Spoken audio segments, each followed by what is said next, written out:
much rather have this be really interactive than not, because I think that's where we get our benefits out of stuff.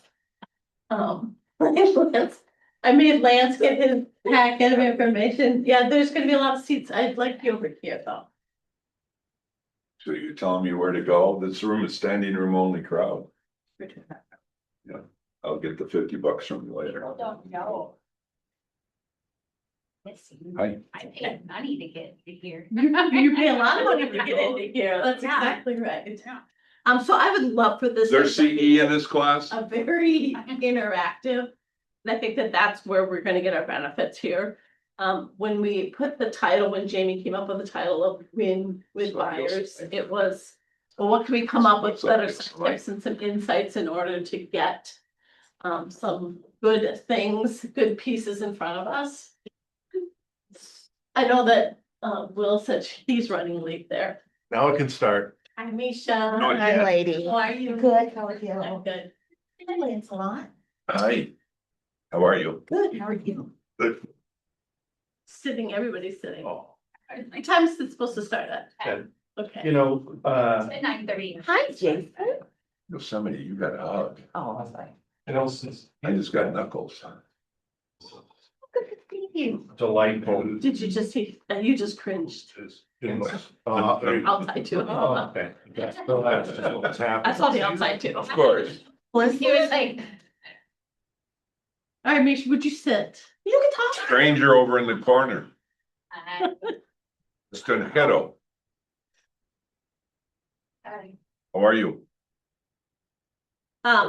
Okay, so teaching classes, I think if you guys have ever sat through a class with me before, stressed me out super, super bad, because I hate standing in front of anybody and I hate talking, so, well, I talk a lot, but I hate talking in front of people, so it stresses me out really bad, you guys, which is why I need you guys to interact with me so that we can just move this along and feel like we got something out of this. along. Well, right, I mean, so that we can feel like we're gonna get That's what she something said. done. That's exactly. I need it to be interactive for all of us. So I think the key here is I want to talk about one, how do you get buyers? Two, how do you interact with them? And what does that mean as far as capturing them? And getting them under contract with you? How do you walk through your process of negotiating with them and explaining the process? Because to me, working with buyers is really about good communication and about setting the expectations right from the beginning with them. So how do you do that? I know that I am super happy because we have Lance in here who has probably way more experience than I have had with buyers and how to handle these things. I also know that in the last year or so, we have both struggled to get contracts put together. And I'd like to say it was just been the market out here being a little wonky. But I also think it might be some of the fact that Lance and I are old. And maybe we're not as up to date with the really brand new things that are out there.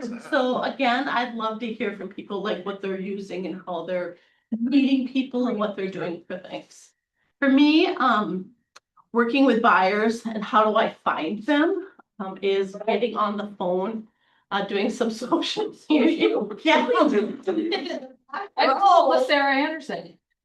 Somebody did something to the seats because it happened to like 3 people last week. Nobody must have that. Sarah guys. I know what, even when I sat in mine, they're like, I think everybody's a little sweaty. sorry about that.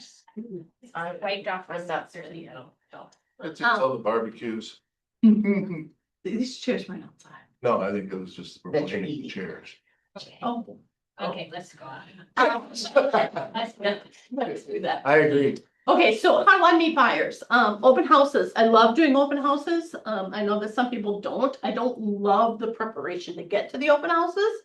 I don't love getting the sign out, but once I'm there, I love it because I love seeing people come in and talking about houses and stuff like that. And it really is, for me, it's always been about not asking for their business, but just providing information to them. And I find that they come to me more often than they don't because of that.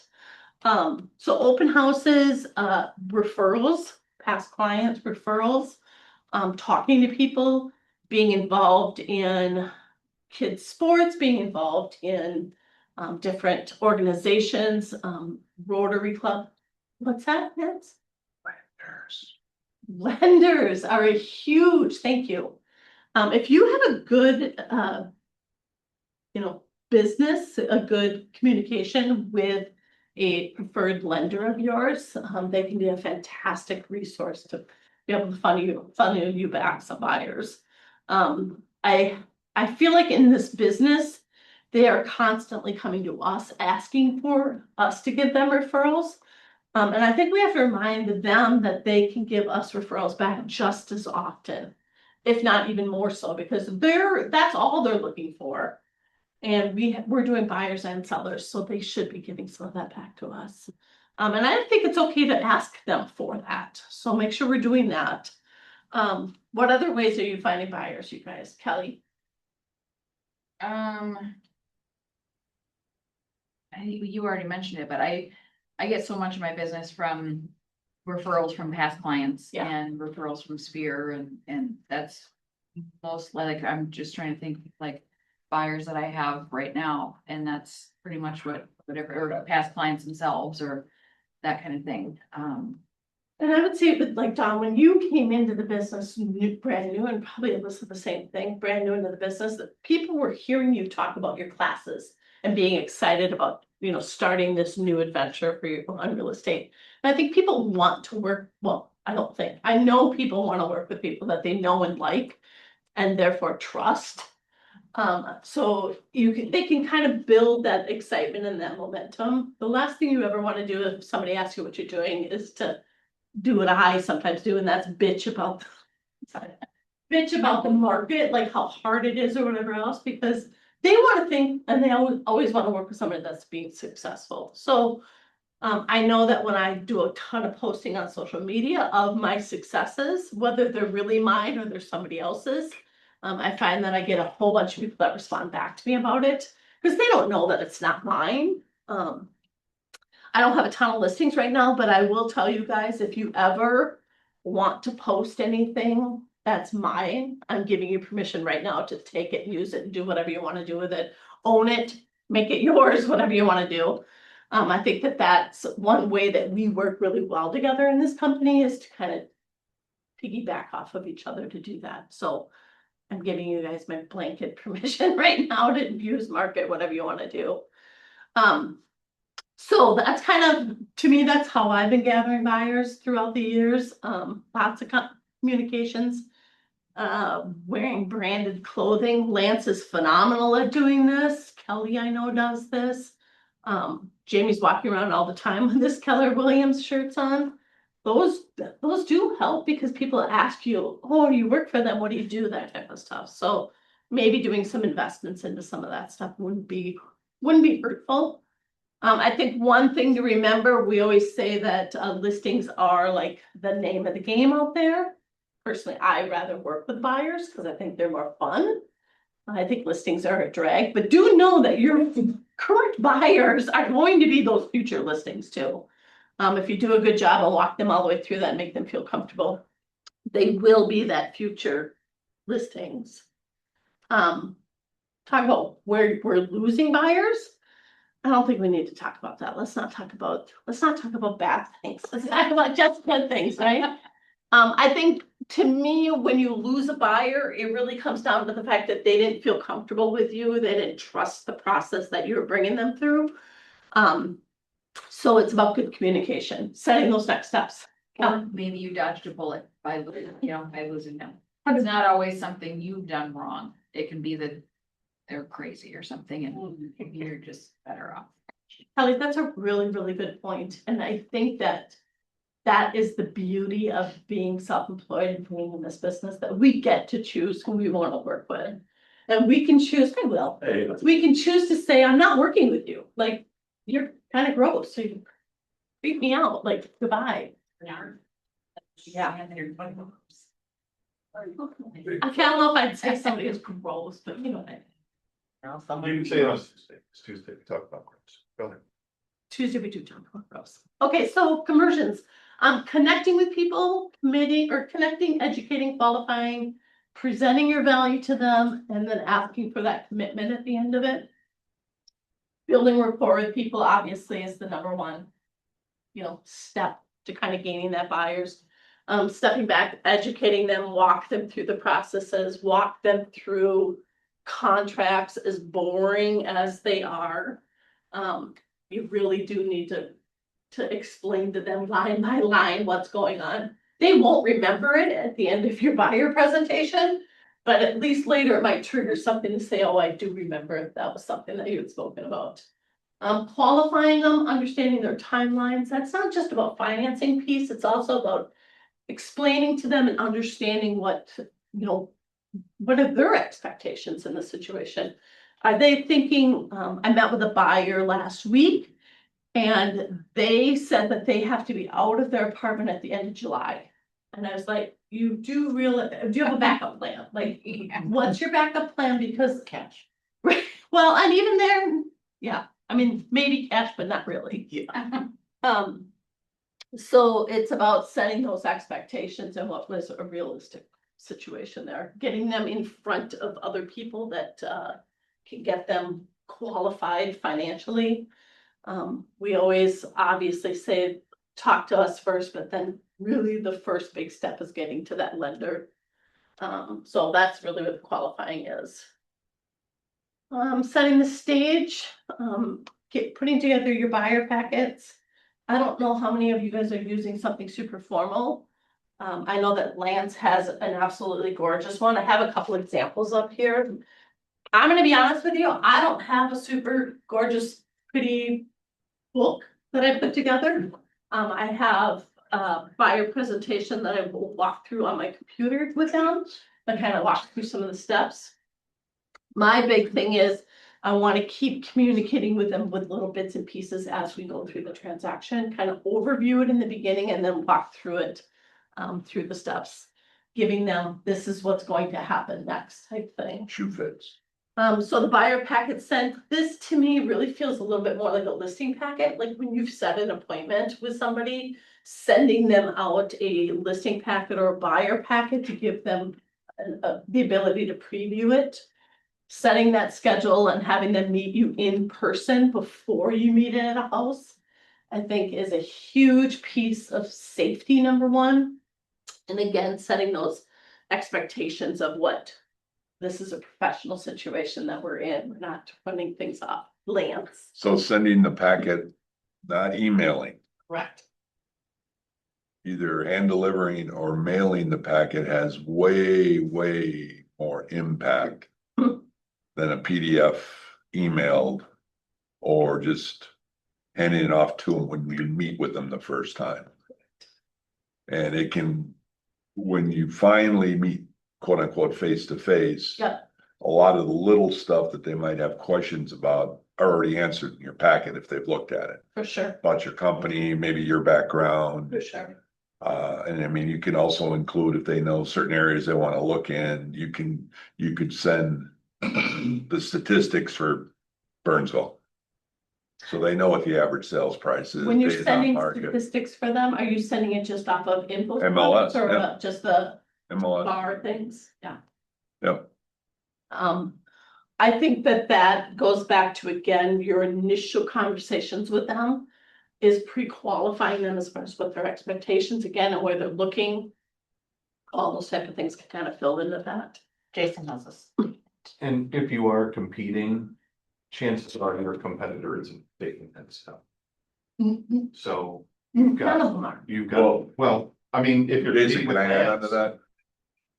if you're competing with Lance, he is. So, I mean, but you're putting yourself ahead of if you are competing, you're putting yourself ahead. And if you're not, you're just making your life easier. So It's a win-win. yeah, there's no reason not to be ahead of the game. Typically, Jason, if you're on the buyer side, if you're competing, it's with an online entity and they're not sending them any shit. Yeah. Exactly. You're just winning. That's how you differentiate yourself from the online, So when you say online, are you referring to just Like a Zillow where they're. A clicking Zillow lead things when and they've whoever reached agent out. They get on a random. Correct. Yeah, Zillow, Realtor.com. Yeah. Open Doors, whoever. Jamie, There's also the psychology of it. You have put something in their home that is sitting in their home and it's telling them that you're anchored in the situation with them. And there are a lot of people who need to touch and feel, so you've already covered that. for sure. Well, So, sorry, but No. with my buyer's guide, I mean, there's enough information there that they may hold on to it. Or hand it off to somebody else. absolutely, they're going to. I mean, you spent a ton of money on this and.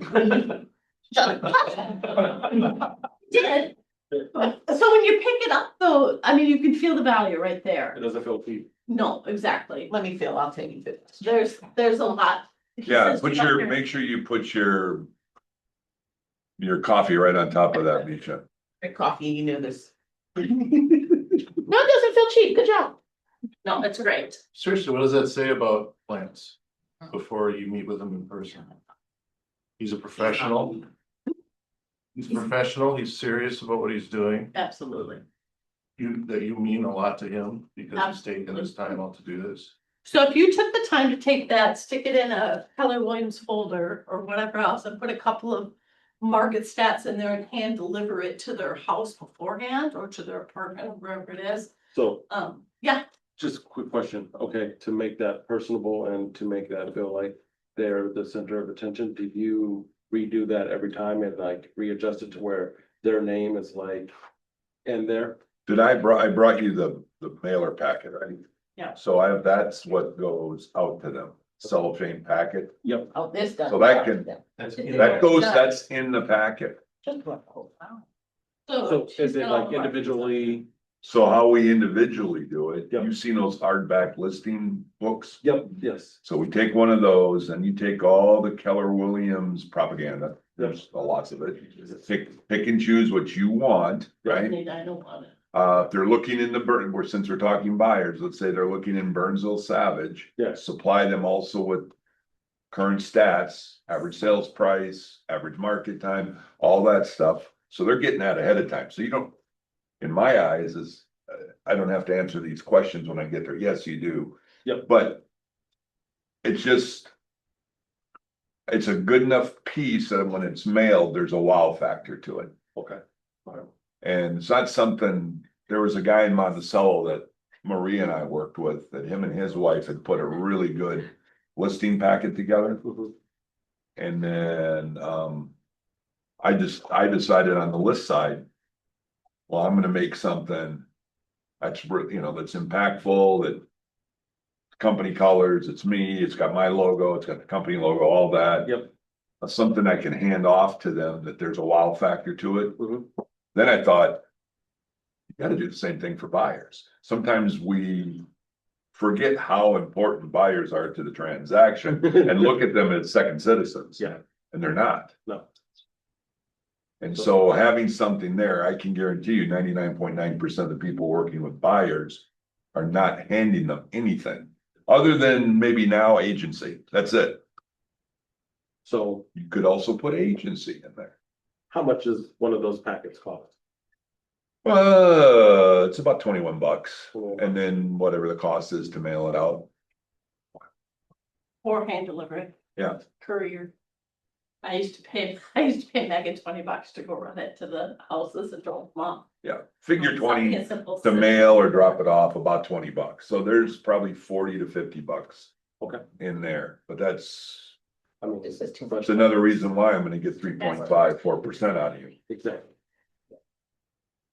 That's, I think that's a good example though, if that one that feels very interactive and personal, where this one, honestly, she probably printed it off of, I mean, it's just a It's company. just a magazine.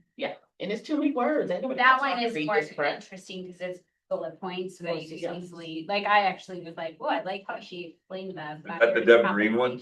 Yeah. Don? Yeah, that one is Yeah. a Yeah. little too much. And her face is just right there. Yeah, I'm not face you. Not her face. I like to hide myself for the obvious reasons. I started off of Canva, you guys. There's tons of templates in there that you Bought it buy. off of Canva? Yeah, so Etsy, I went to Etsy. Oh, okay. Looked it up Yep. and then bought the template, put it into my Canva and printed it. So, yes, Lance. If you wanna do this and not have to do anything, contact the Department of Commerce. They have buyer and seller guides that you could go and ask them. I think nowadays they try to just send you the PDF and you can print them. Yeah. Which you can do. But they used to send you unlimited amounts. And that's what I use to kind of come up with my guides, was that. And you could use those as the handout. Throw them in an envelope with your card, brochure, whatever. And if you're in the productivity team, you can just go to the productivity team marketing hub and download one. It's all good. Yeah, there you go. As you can see, I have not done that, so. That's why people looking directly at me.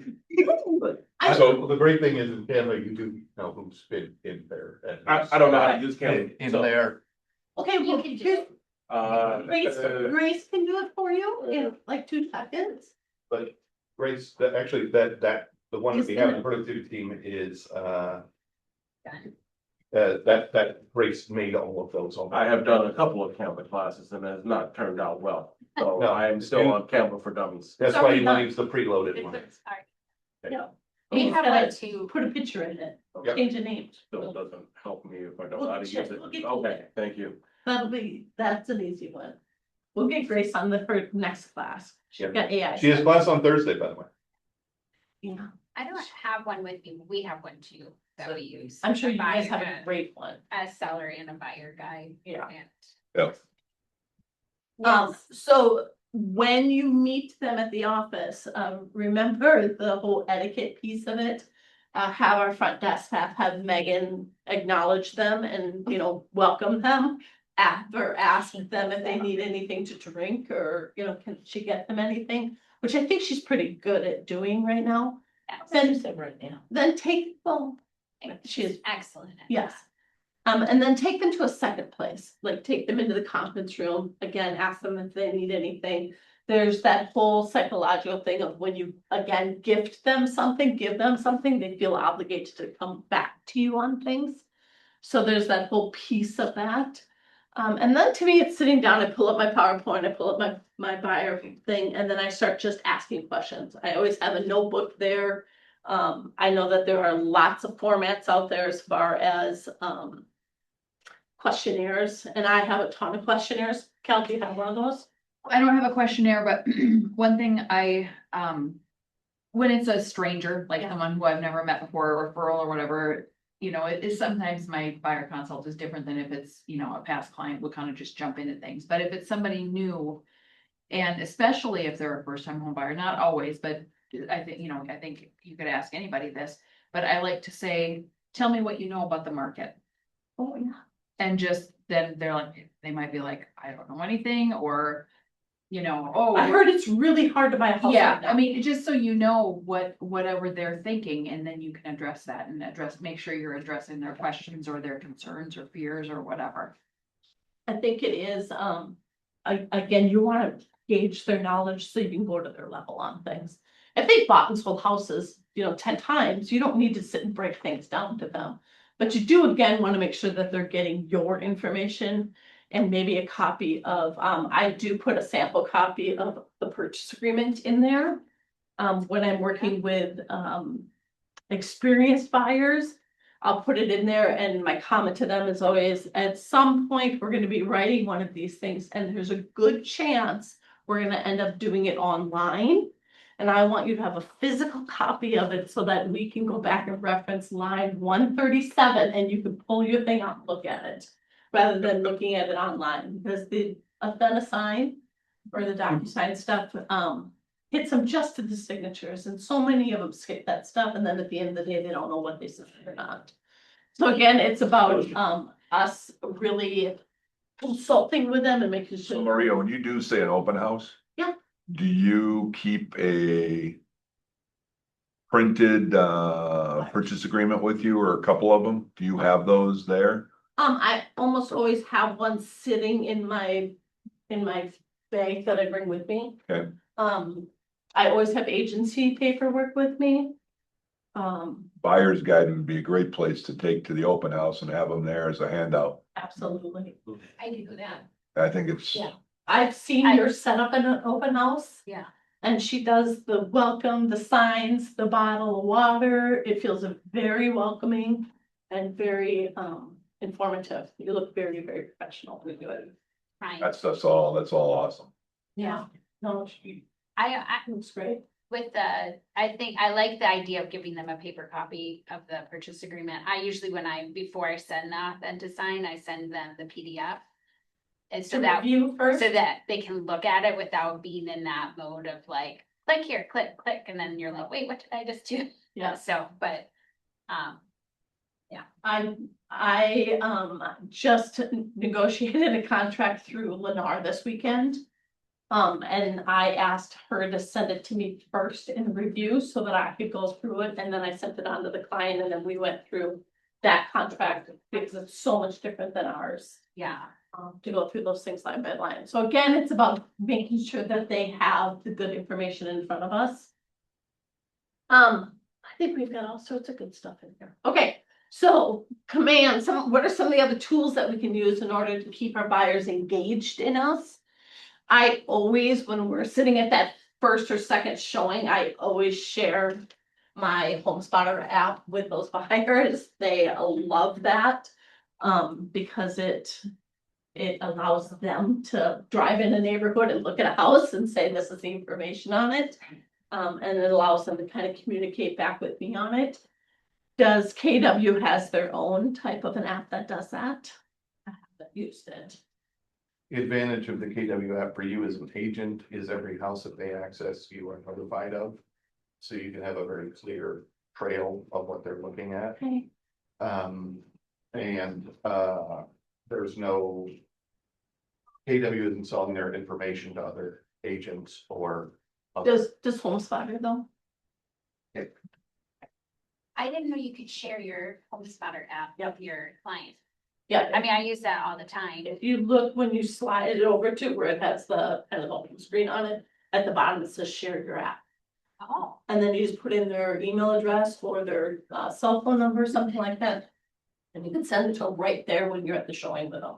nice, And then it pops up and they're able to, and you're able to brand it, it's all branded to you. nice. Thank you.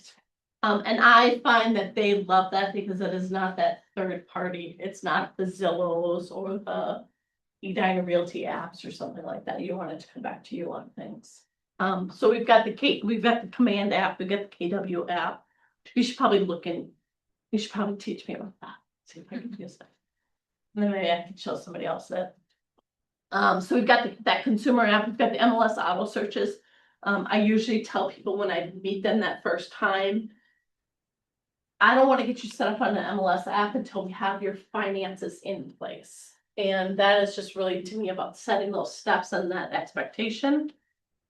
I want to get them excited about looking at houses, but I also don't want to be setting them houses at 350 when they can only buy 300, because we know what a big difference those prices can be. So my communication with them is usually as soon as we get things on the same page, I'll get you set up on an MLS search and you will cough.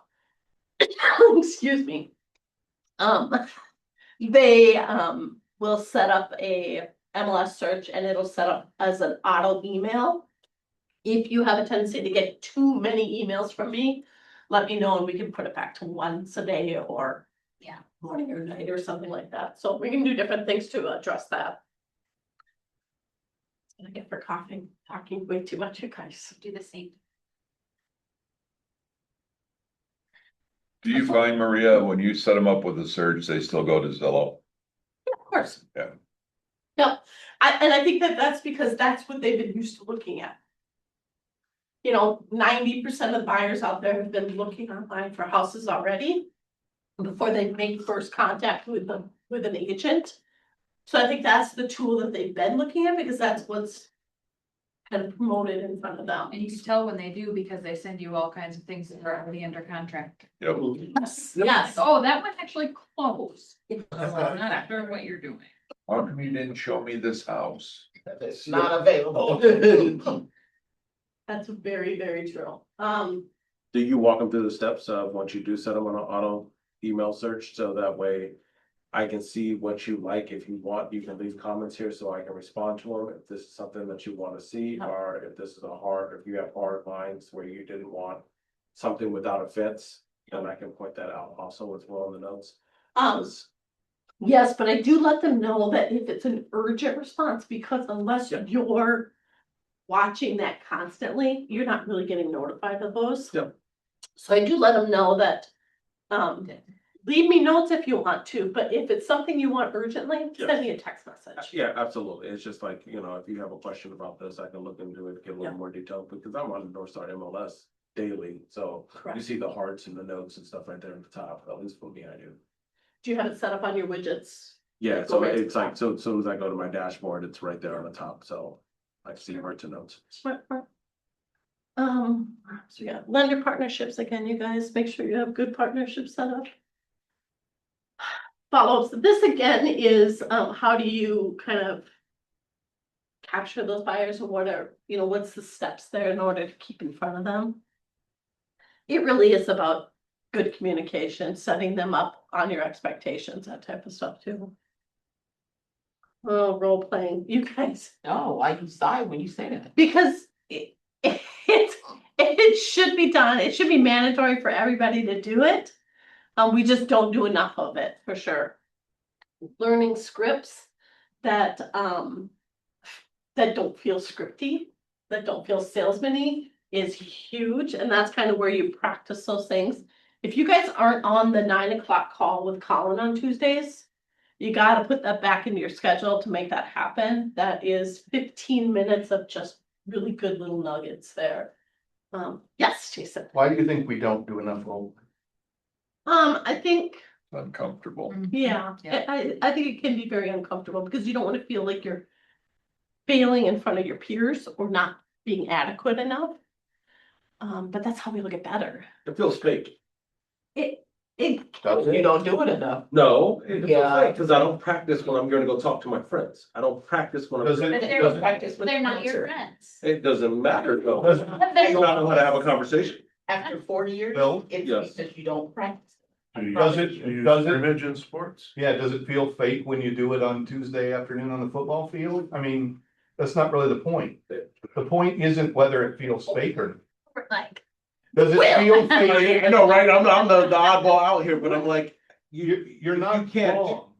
You're not it wrong. feels uncomfortable. It's I not feel you uncomfortable. Do it enough. it's not uncomfortable. If you have, Fake. to her It's not. point, if you have a script partner who's not doing it, who's playing games with you, Yeah. and you say, hey, you interested in buying a house? Oh, yeah, I'm a surfer dude. If that's your script partner, Yeah. yes, they're taking it completely off I thing. wouldn't waste my time with that. But it also feels fake when you get a tackling done. Yeah, because it is fake. It is, It yes. is, it is. It's an. And when you do it enough, that's the instinct is what matters. The instinct is what you learn. Obviously, I'm the oddball out here, so. No, you're not the Yeah, you oddball. are. He is the oddball. In this room, And- he's the and- oddball. No, you're not Okay. yet. Jamie's gonna throw something in. I'm gonna throw Jamie- some in Yes. about this. So scripting is really about making certain bullet points like natural. So, basketball players practice shooting with no one around. They do a lot of different things, so it's instinctual. So if you do it enough, even though might not be exactly real, at least you're cementing a habit that you Muscle can memory. fully listen to your Yes. client and then come back with that talking point. It's not necessarily a talking point, it's really a concept that you want to get back to them. But didn't you do that when you did all your, when you were preparing to go into that? You should already know that. This is what you studied. How'd you do that? I don't need another person throwing shit at me that might not even be relevant to the situation. Who is the other person? It doesn't matter who the other person, You because it just might said not- you don't need another I person. don't need another person. That's So what I'm who are you saying. talking to? I'm looking at the information myself, so that way I have the information. So you are role playing it with yourself. I, I mean, because you're walking through it. it's like studying for a test. Yeah. I want to make sure that I Yeah. know, and if I don't, then I will get back to you with the answers. So you give yourself objection. No, not really, I guess. So then how are you going to be prepared when the client gives you objections? Being able to handle a situation like an adult, that's how. That's, but that's. I mean, Okay, so when the buyer says, I had a- or the seller says, oh, that's priced too high, how will you handle it as an adult if you haven't practiced it? So what do you mean that that's priced too high? Like the price that they came up Sorry. with? We don't, yeah, that price is too low, our house is worth more. How do you justify it being worth more? Sure. That's If I've shown you these other CMAs and this has this, it has this, and it has this, and you want to be priced above that, but your home is lacking this, this, and this, then Because help me we spent, see. we spent 50,000 in there, we put 50,000 in, there. That's why I did that. Okay, I'm gonna stop, because you're doing an amazing job at role playing, because you're really good at giving him objections. I think you've already worked through those objections and you've role played in your head. The point of it is, you need to set again, work through your scripts. And I'm not a candid person at all. I don't, salesy has never been in my vocabulary, like, you wanna be warm and you wanna be trusting and you wanna have some empathy about what people are, which you're very good at. Yeah. You can be unless you're talking about your daughter turning 18 and getting kicked out of the house, but, No, after high school, but okay. yeah, so. So I think that it is, the point of it is you need to be prepared for those objections, you need to be prepared for those things.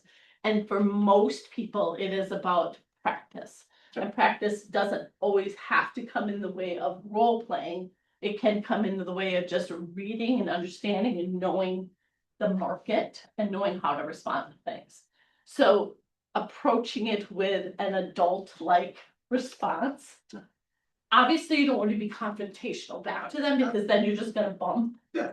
You guys are gonna bump. But you're just gonna ask those so that way you can see where they're coming from, so you can see their side of things and explain how it It's works and how the discussion. process is. For sure. And if you want to list it at a $50,000 higher than what I said, well, let's come up with a plan so that way if we do not have any showings or if we do not have people coming into the house, how are we going to adjust this? Because I don't want to have that awkward conversation of I told you so.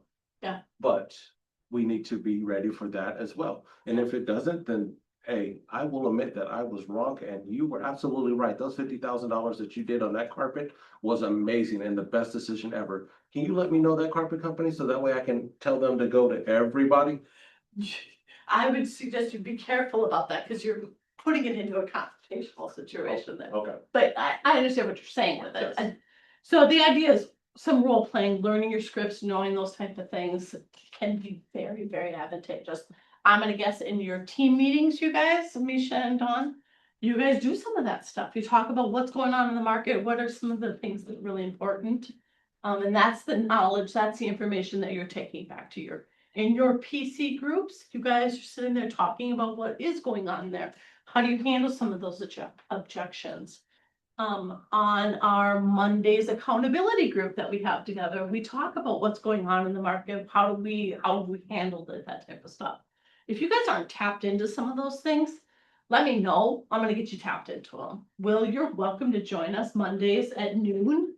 Lance was a part of it. He feels like he wasn't contributing enough. I'd say it was BS. What's Mondays at noon? We just, Kelly and Misha and Monique and I and Jenny when she was here and Paris when she's here. We'll just sit down and talk about what did we do this week? What worked, what didn't work, that type of stuff. I open that up to anybody. We do try to stay pretty focused on what we're doing. Misha and I do have a tendency to get off topic at times. So it's nice to come back in and wrap things around, kind of like Do you my meet buddy. here or online? We meet in the conference room, in that conference room there. So, Yeah. yeah, Sit around noon. at noon, yep. I think anytime even if you don't want to participate in role playing, you're just listening to other people role play. I mean, you are just gonna grow and you want it. I think I don't know, well, maybe I'm interpreting what you're saying wrong, but the fakeness of a script, I can understand being like, oh, I don't want to sound like I'm just reading something to them or I have rote answers but that's the point of role playing is so that it doesn't sound like a script anymore and it's just naturally coming out of you as a professional. and you don't have to like, be like, oh crap, what was my line? You know, like, you are like, you just know, and it just comes Natural. and that's what the value, it's like the Phil Jones stuff, you know, like Yeah. knowing what to say, Exactly. you know, without having to be like, oh, dang it, let me look here real quick. Where's my book? Where's what do I need? where's that, boy, you answered Let me this get back to you question. on that. Yeah. So, HHG does it 3 times a week. Do they really? I believe Yeah. it's- So think about that, the top producing mhm. team in our market center and in the region makes their agents role play 3 times a week. They do it every, but, the other thing too is you're trying to avoid that George Costanza moment where you go, oh, I wish I would have said that. Yeah.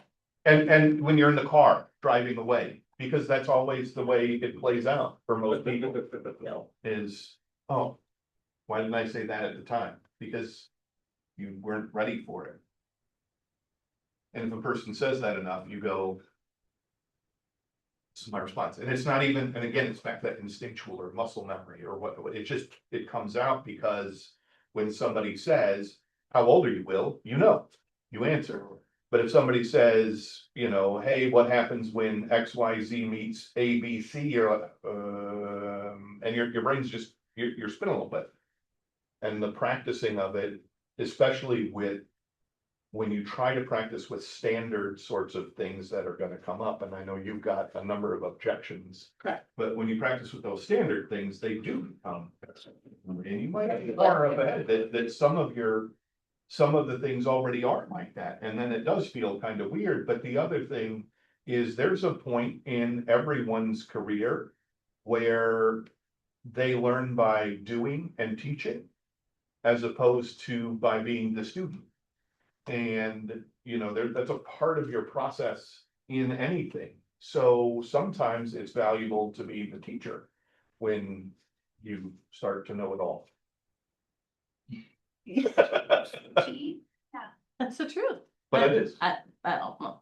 Nobody never knows it all, but I mean, but you do learn it. That's a new way of learning. So I will tell you, as uncomfortable as that is, for probably the first 7 years and I started at Burnett Realty, which isn't in business anymore. They got bought out by Coldwell Banker. Cause they didn't practice their scripts. No, we did the Mike Perry scripts hardcore every week. We worked those scripts.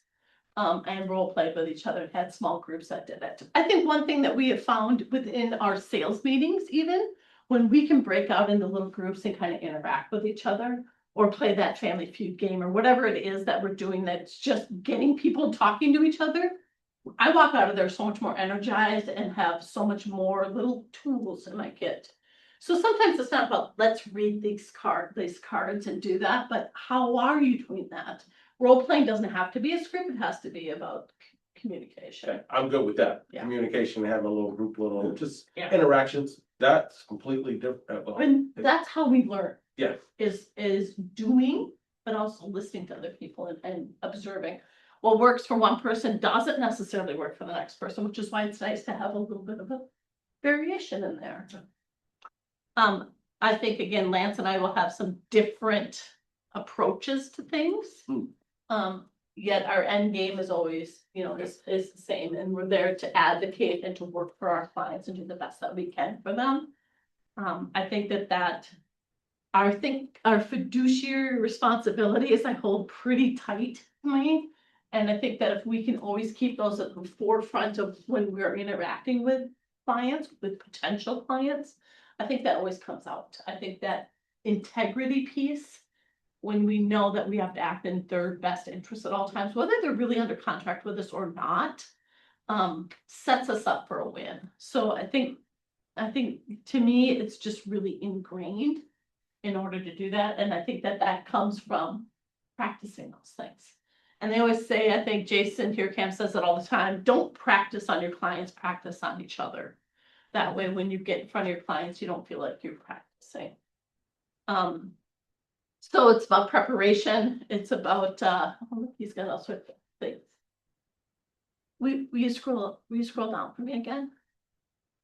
Oh yeah, look. There's kind of your little time frame, you guys. setting up your first calls, your first meeting, your consultations, setting up search criteria for them, getting them under contract again, and then post-close, don't forget that those buyers will turn into your sellers later. So make sure that you're doing follow-up through them through all periods of life, home anniversaries, everything else like that. Make sure that those touches.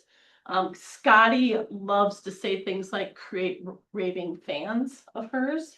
I know that there's a book out there on it, and that's about creating an experience for them the whole way through. That's all they have. When they think of real estate, they only think of you, and that's because you've created that kind of situation there for them. I think you're in charge of that. There's the one with buyers. Okay. So again, we've done a really good job of opening this up. Do you guys have other questions or thoughts on what were you looking for? What were you hoping to see? What can I do to give you some stuff? How would you go about like, that I've encountered, especially just last week, like a buyer, she was willing to talk to me and we had a Zoom meeting and whatnot, and we met through a mutual friend. She wants to look at buying a house potentially, but she was like, I kind of already have an agent, but she's not signed with him yet. More so because she was like, oh, I'm just gonna use that agent that my dad used. But she was still willing to talk to me, and I did give her a lot of information, like her other realtor and mortgage owner didn't even give her. Yeah. So it's like, how do I convert that to, how do you go about that when you know there's no competition? It's frustrating. It is, Because- because I'm like, you see me and you see my value. Yes. I'm naming numerous things that neither your agent nor your lender told you about. And there's still a question on if you wanna sign with me or the people that didn't, like, she didn't even know that she could shop with lenders. She just thought, oh, every time I go to a lender, that's it. And I was like, you didn't know that like, you could go to this many. Because the lender's not gonna tell them that. They're not gonna tell them, go and shop me. Yeah, and Yeah. like what she said was like that, her agent was like, obviously that's his preferred lender. I'm like, well, he didn't mention to you that like shop around this and that, like there's these programs that you can do, there's these nonprofit organizations that like can help you out before you go to your lender to prepare you. And or So- just even about like little things, you know? So you're reiterating to them your value. Yeah. Look at my value here. And at some point, it's okay to just flat out ask her, do you want to have somebody really advocate for you? Yeah. I'd love the opportunity to work with you. And in order for us to do that is creating a relationship between the two of us, and I'm gonna walk you through the whole thing. I understand that you have a previous relationship with another, agent. If you haven't signed any, buyer representation papers, I'd love to sit down with you and kind of walk through them with you so that you feel comfortable moving forward. I think it's about set that close. Yeah. And just ask sometimes. And if she says no, and then it's a case of, okay, I want you to know that when you're ready to move forward and you want somebody that's really gonna step in and work for you, I'm here. I'm gonna continue to be here for you, and I'm gonna be here for you. And I would throw into that too, just to say to that person, cause I'm somebody who doesn't, I'm not gonna give a lot of pressure or anything like that, but I would maybe just say, buying a house obviously is a big step and a huge deal. And I want you to work with someone that you're comfortable with, not someone that you feel obligated to work with. And maybe just put it out that way. And then I think to Maria's point, I think I would just honestly outright say, I think I've provided you with a lot of value, or have I provided you with a lot of value? I'd love it if you would sign with me because I think we'd work really well, whatever you want to say. But I mean, I wouldn't even hope that she gets, that decides to go with you. I would flat out ask. Put them on the spot. Yeah, be like, have you asked your other realtor that you wanted to work with any of these questions? What answers did they? I mean, that might be confrontational, but how much? I think depending on the person, it's okay to push, but the minute that you get that pushback, you just need to take a step back and say, you know what? Relationships really are important. And if you feel comfortable with them, I'm wishing you all the best. And I was surprised, but I just think like, at your point, like obligation versus like being comfortable with that person. I think it's more of, she feels obligated to know when. Oh, that other dad. Obligation. Jason, This is where I say and reiterate a point that you made earlier, Colin's 9 AM calls are infinitely valuable, because one of the things he deals with consistently is objections. And he teaches very clearly, even if you don't hear him say it, the feel, felt, found method, which is, hey, I know how you feel. You've had, you got somebody that, you know, your friends work and they're all telling you great stuff about them. And a lot of clients have felt that way in the past. It's not uncommon to feel that source of obligation. What many people have found is that working with somebody they know and love and trust can make the whole process a lot smoother for them, because this can be a challenging process and it's difficult to get started. And sometimes the person that you know isn't the best answer for you, even if it was the best answer for them. And so the whole thing that you're trying to do is make it easy for them to say yes, not fight with them about it. Right. You're trying to make it easy and felt, I know how you feel. You have to acknowledge that they have a feeling. And that's, I mean, at the it end of might the be day, just the obligation piece of it. at the end of the day, if this person has a strong sense of obligation, this is a fantastic client to win. That's a wonderful thing. Yeah, You want that, because they're gonna but be you have obligated to to forever. earn it. Yeah. right? That's Yeah. the thing. So I know how you feel, and you have to explain it. You have to be empathetic about it. A lot of people have felt that way. They need to feel like this is not, they're the only one who's ever been there. Right. But what other people in your situation have changed, the reason that they've changed, and that's the found, is that just because it worked for my dad or my uncle or my sister's brother's cousin's aunt, doesn't mean it's the right person for me. And this is a huge choice. So I need to make sure I've got somebody who's really relating to me. And what you've given them is the gift that they can then use to overcome the feeling that they have when they talk to whomever gave them this obligation, because that's what they need to be able to respond to the person they're obligated to about why they did it. And you have to be able to tell them why. That's where your value proposition comes in, and this is the value you're bringing to it. And give them permission to tell the person they feel obligated to. You know what, I felt a little obligated to use this person. I didn't feel that comfortable with them. Yeah. I really found that this person really, like, she's giving me what I need. I feel really good about being with Yeah, her. and that's the part that I don't get, cause like she was like, you know, like talking to like EJ and whatnot, she was like, we were going through the process and everything, like. She didn't sign anything, I was like, I just flat out, I was like, did you sign anything? She's like, no, and I was like, okay, do you wanna have a meeting, like, we can go through some stuff, and she's like, yeah. And, you know, she was asking me all these questions, and then, like, I obviously provided all the information, she was like, oh, okay. And then from that first initial, like, interaction that we had, which is how I met her, she was like, yeah, like, we even went back to my agent and my lender, like, I asked them, like, some of the stuff that you told me, and they did, like, confirm it, and I was like, right, so, like, I don't know, and then she was like, yeah, like, I just didn't understand the process, like, I have these gaps, like, I didn't understand, with me, she asked me, and I, like, Yeah. provided them. So that's a good, I mean, take that into the practice of your own business. There's a bunch of buyers out there that are being represented by people that aren't giving them those steps, those Yeah. facts. Be the agent that does. And you might not win this one, but you'll win the next one. And it's okay just to say, you know what, I've provided my value, I've given what I can give to her. And if she chooses not to work with me, that, to Kelly's point, her loss. And then immediately ask for a referral. Yeah, yeah, I love I'm not that. trying to be funny. Ask for a referral. Look, I might not be the right agent for you, but when you know somebody who's in a similar position. I get in love touch that with me. I'd opportunity. love the opportunity to talk with them. Or even, you know, in addition to Jason's, what he just said about the referral, you know, okay, I understand, you know, thank you for hearing me out. If something changes or if that doesn't work out, Yes. I'm 100% That's what here I for you. said to her, Yeah. too. I was like, well, if you. Be the backup. Yeah, I was like, well, if you talk to him more, are open to it, then please feel free to reach out and let me know. One thing that you want, we want to keep providing resources to them too. So if she hasn't signed with that and you wanna set her up on just, hey, I came across a house that looks really great, and I think it might fit you. Is this something you might wanna look at and try to bring her back in that way?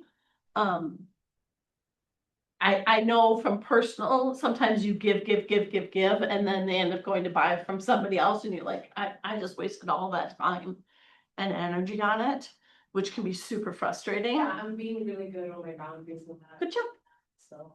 And sometimes you have to pass those boundaries to really dump into that person, and if it still doesn't work, it's just again a learning thing for Yeah. you. I mean, it's just making you a better agent.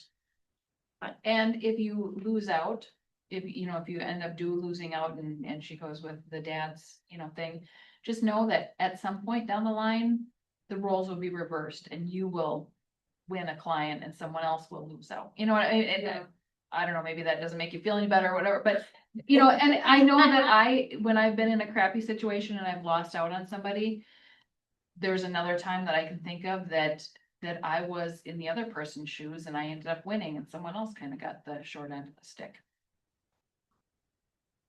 I think sometimes, I'm sorry. Oh, no, I was just gonna say, so when did you have this meeting? This was like, a little over a week. It was like really recent. Yeah. Yeah. Have you followed up since? Yeah, I did, she actually came to my house. Oh. Watch party. Oh, hey, yo, you come to my house, you use it. She clearly likes to hang out with you. I mean, did you tell her that she's gonna have to hang out with this agent and go look at how? I know, I I was mean. like, I hello. was gonna I mean, I always follow up with like a note card, like a thank you card. Yeah. If they haven't, you know, just like, thanks for meeting with me. I'm, you know, here just to kind of go that extra step of her getting something in the mail that will sit in her house and stare at her. We'll sit up on She the counter decide, for a little yeah. while until it Mhm. gets buried by something else. Guaranteed the other agent isn't doing that. Yeah, like just showing that like you really value her.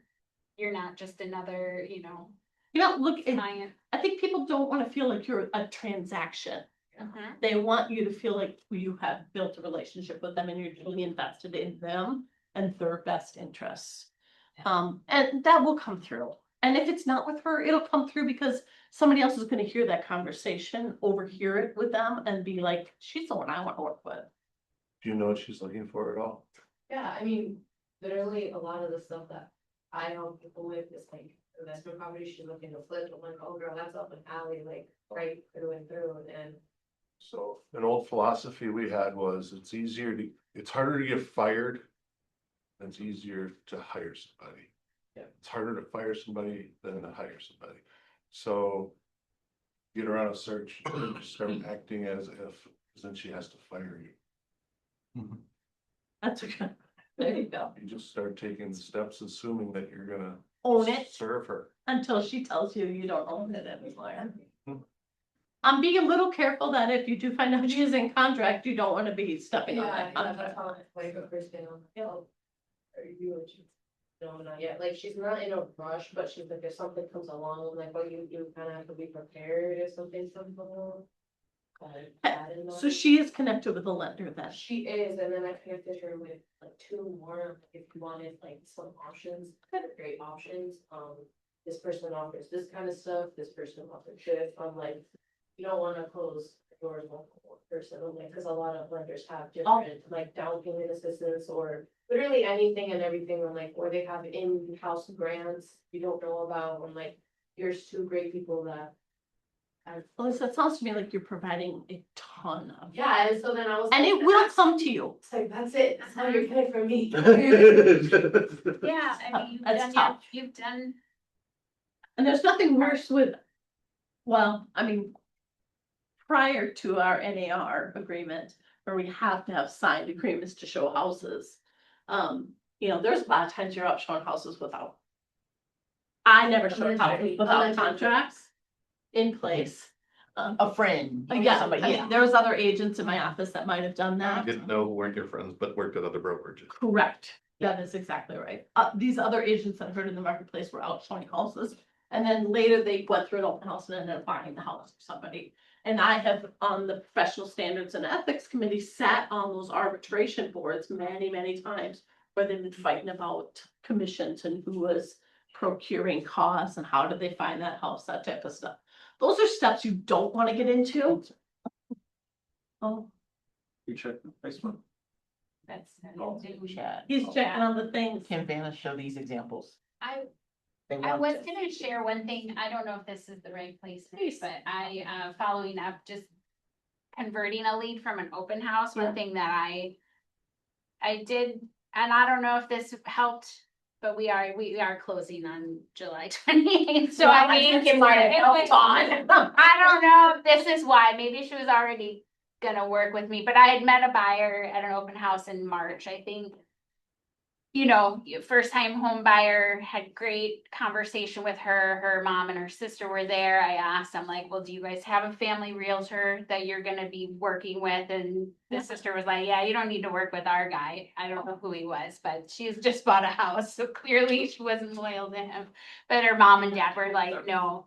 So I was like, well, I'd love to, you know, if you're looking to sit down and just kind of go through the process with her. So then I followed up with her and she was kind of like, I mean, she took a couple days for her to text me back and, you know, then she's like, I'm not really sure yet. So, you know, a couple weeks had gone by and I just sent her a video text of myself and just said, hey, Kara, this is Dawn. I know it's been a while since we were in person together. I just wanted to see my face and know who I am again. And just whenever you're ready, I'm here to help you, you know, whether that's this spring or next fall. And Dawn, I so love that. within, you know, so within a week or so, she had texted me, she's like, I think I'm ready to like sit down and talk. And so then we met and But you made it very personal. to yeah, her. because I just figured, you know, who knows how many open houses she's going to, if she actually remembers the conversation Yeah. we had, and I just wanted to be like, hey, I'm the nice lady that you talked to, and I wanna go back to your first statement that you said to her at that open house that I loved, and that was, do you have a family realtor? Because what you've done is you put the mindset to her is you are now her family realtor, that she's Yeah. gonna refer to her family and friends. So I love the way you chose those words to her. I think that's setting that up right away as a win. Another thing that you said that I liked, and I actually had this conversation with Sean Bodette the other day, because he said he's been having a lot of success with his open house leads. And that was, you know, would you like somebody to discuss the process? What are the steps to buying a house? Because I think it's really common. There's a list of common things you can expect in an open house from the person hosting it, like, you want me to set you up in a search? You wanna see some houses that are nearby, that kind of stuff? Does anybody take the time to explain the process to you? Yeah. Because if you're a first time home buyer, that's the most overwhelming part of the whole thing. Yeah. And if you're not starting by offering the service that you really are, I mean, that's the service. You're gonna make this smooth. You're right off the bat, you're saying, I'm the person who's gonna make this smooth for you because I'm gonna help you understand what you're doing. That's a huge change. And then backing it up with a video text, Awesome. then nobody's doing that. Again, nobody's doing that. And it puts yourself out there. If you want to get something from somebody, you have to give them something, and you gave them a piece of yourself. Nice job. Video text is the highest open rate. Yeah. In all forms of communication. And how many of us are doing that? One, Misha does that. I've never done that. I love that. Thank you. I've started doing it with friends. Yeah.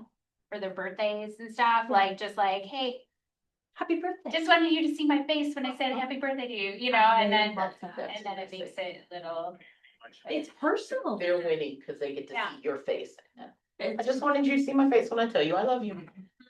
That's awesome. And then my friend sent one back yesterday.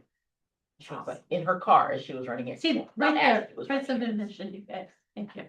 Good job, Tom. Thank you. I think we're okay, aren't we?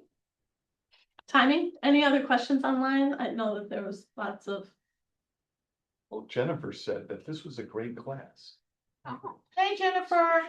Thank you, Jennifer. It's true though. I mean, we learn from each other. You certainly aren't gonna learn from me standing up here spouting things and reading off of slides. I mean, it's about real life experiences that make a big difference. And a thumbs up. Oh, God. Hot diggity. Any other questions, thoughts? ideas? Not about how to get buyers, but once you have them to keep them. Yeah. And I think somebody said raving fans, how you can shock and awe and surprise them at different touch points during the transaction. Me and my scripting partner today were talking about that, like what do you do when you first get under contract, or what do you do when they write even the first contract, because like you said, you give them a purchase agreement to look over, they don't pay attention. So when it's time to actually do it, now they're like, oh God, what goes on? So after you write the first one, even if it's not something that gets accepted, unfortunately. Hey, so we did our first contract, how do you feel? Or, just those certain touch points where you can check in with them about the process, and if you could add something exciting to them when you do that. I think there's all sorts of little things that you can do along the way. Once they go to contract, you could send a bottle of champagne. Want to give you congratulations on your purchase for your home. Send some moving boxes. Send some moving boxes, do something like that again, that's gonna carry them Wow. where they are. They have those little gift boxes that like blow up in your face and the butterflies fly out. I mean, something like that again, you don't Blow want up in your face. well, like when you open them, like butterflies or origami fly out of it. Like that, to do that once you get through the inspection period on stuff, all those type of things that actually create kind of that memory piece. I have of- sent, crumble cookies. Yeah. Cause I took a page from Jamie's book. And actually, the one I don't always, it's not my routine to always, but I had some sellers actually who, there were several inspection requests and they were willing to do them all. They kind of went over and above. Yeah. And I just wanted to Fair. like just give them Sure, an that's what extra it page takes. for doing that. So you because- did it to the sellers? Yeah. They were your To my sellers. sellers, yep. I love that. Because it was an amazing offer, so I think they, felt, they were okay doing Obligated. the extra things. But I know it was getting a little frustrating with like, getting a few things figured out and coordinating everything, so I'm like, okay, I need to send them something that's going to, and they had 2 little boys, so cookies were like a big deal, and it totally, that was a huge thing for them. I wanna ask you, Maria. Yeah. You said that you put a copy of the purchase agreement in there. Yeah. Do you just do the 12-page PA, or do you put arbitration and everything in there? I do usually put arbitration in there because I think that can be really overwhelming. I always put the arbitration description. You did that show me packet, that. I yeah. love that. The actual little. And then I pamphlet. write, please read at the top of it. Mhm. I don't know if anybody Yeah. does, but But at least they're gonna pick it up and look at it, I'd right? be like, oh, I should read this. yeah. I like, the crumble cookie. It made me think of, when I worked at Starbucks, we called it surprise and delight. Yeah, that's How do you- exactly what they talked yeah. about on the call. Yeah. How do you? No, surprise obviously and with something like a delight crumble people? cookie, I texted them and made sure they were home. Because it gets delivered, it's a Yeah. DoorDash. You don't want the squirrels eating. it. That's Exactly, what happened or, when they come home and have ants crawling all over it, whatever. Yeah. Love it. What other things are you guys doing to shock and awe people? Those things. I honestly, dude, you can do the big kind of boom thing, but I think it is real. I keep saying it. It's about that communication piece. It's, in those emails, okay, we've gotten through these inspection issues. Now the next step is going to be, you're gonna have the title company's gonna reach out to you. They're gonna send you some information because they're gathering stuff. Know to be prepared for this. Yeah. The lender's going to continue to ask you for updates on recent pay stubs. Just be aware of that. Mhm. So it's always giving them the next thing to expect so that they don't feel. Cause I've had, when I haven't followed my standard of practice, when you don't follow your standard of practice, then you get those clients that call you and say, or send you a text. Like, what do we do now? And I'm like, oh, shoot, that was a fail on my part. I don't want somebody to ever ask me, what do they do now? Mhm. I wanna be telling them beforehand. I think we talked about that yesterday, always leave them with, I sense. next steps. Yes, so what happens next is, so that way you're not like, oh crap, they're SLP. Liza, thank you. We would love that. And you're right. One other thing that we get messages about a week, 2 weeks before closing is, what about utilities? Or how many times if you didn't do your standard practice, you show up at closing and you're like, so did you get all the utilities put up? What? And it's like, here's the number, start calling them, like, you gotta get them in your name.